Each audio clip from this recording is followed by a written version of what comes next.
This video explains how to fill in the interview tab in the candidate hire file, and I have it open as you can see. There is three main sections to this. We've got the meeting job requirements for non-teaching jobs, so we are checking off their appearance, their local language skills, their attitude, their education, their English skills. Is it a good fit? Does it feel like a good fit? Do they have good work experience? And what is their skill level? So we can just randomly choose these values and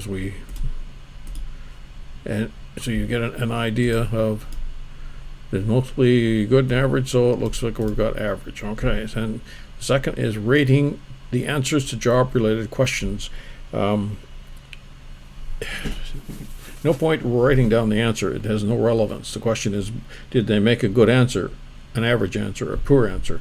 So the questions that we have here, why are you leaving your current position? You can then rate their answer. And what aspects of your past or present jobs have been most challenging?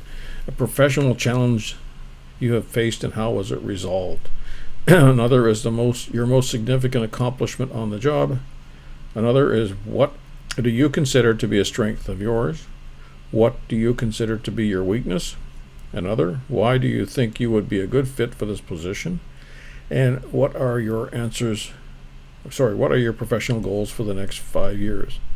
Now that's not 5 years, a little bit of a stretch on most local jobs, but even a few years. But for example, you know, if you can see what happens when everything is good, wow, everything looks good. It's just as bad if it was all poor too. So you can soon, and of course then you can get your rating.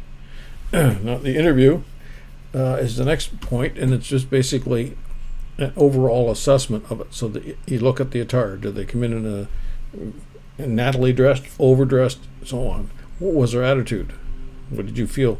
Was it good, average, or bad? What were your first impressions? What stands out? And I think we could suggest some things, I guess, but try and type in a few things that you felt stand out. The potential runner is particularly with overseas. Sometimes if a person is hired, it's overwhelming. It just knocks them out, and they just simply take as drawings you call it, walkabout, or run. They just run away from the job. No goodbye, no anything. And it could be 4 days in the job, or it could be 3 months in the job, but you can't assess that quantitatively. All you can do is take a guess that this might be. So if you're a good potential for runner, meaning you're going to leave, that's bad. So I guess we should probably rate them if they're not going to do it. It's almost opposite, because if you said they're a poor candidate, it's whatever. Okay, we'll have to figure that one out. And then you can rate the assessment here. And we have the one last thing is limitations affecting the performance of duties. We have three categories: religious, health, and physical.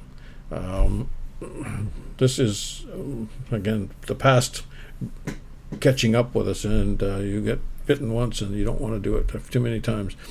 We've had issues where religion, people start teaching their religion in the course, and that's not what the owners or the school system allow or want. We have to try and find that out ahead of time, because it's no benefit to either party. The health issues, for example, if people are hiding health issues, we can't ever tell that, but if they can at least find out if they, for example, can't walk upstairs and there's lots of stairs. And physical constraints, for example, if they have a broken arm, it's going to be hard to type or do whatever. And then finally, the interview notes, your own assessment, your own feeling during this interview process.